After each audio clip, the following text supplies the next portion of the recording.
Well, we're just a few days away from the unofficial start of summer, and of course, this year won't be the same. From mosquitoes to pools, lakes, and cabins, what is the summer guide to staying safe? Good question. Here's Heather Brown. We all know there's something special about Minnesota summers. The boat rides, the bonfires, the hours and hours and hours of swimming. Many of you have reached out on how we can still do these things, but stay safe. Let's start with the lake. Can the virus spread in here? Well, one expert I talked with at the U of M said that would be way down on his list of things to worry about. There is no data that the virus is transmitted through food or through water. He says he'd be more careful about staying away from people when you're up on the shore. Then we have mosquitoes. We've talked about this one a couple of times, but it's worth bringing back up because we get this good question almost every day.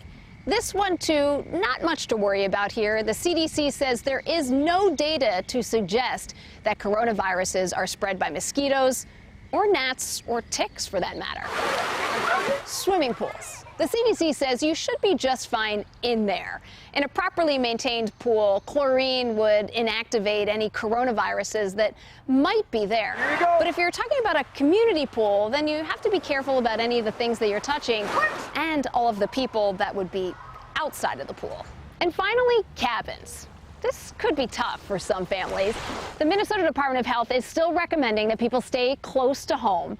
They say if you do decide to go, make sure you and everyone in your family is healthy. They don't want to overwhelm the health systems outside of the metro. And while we can now gather in groups of 10 or smaller, the recommendation is to still social distance outside of your immediate family. So when it comes to campfires or small backyard barbecues, make sure you're still keeping that 6 feet apart. Some parts of the summer will be different for sure, but the lake will still be there, hopefully with lots of fish. Ice cream will still melt, mosquitoes will still bite, and the sun will still set. Heather Brown, WCCO 4 News.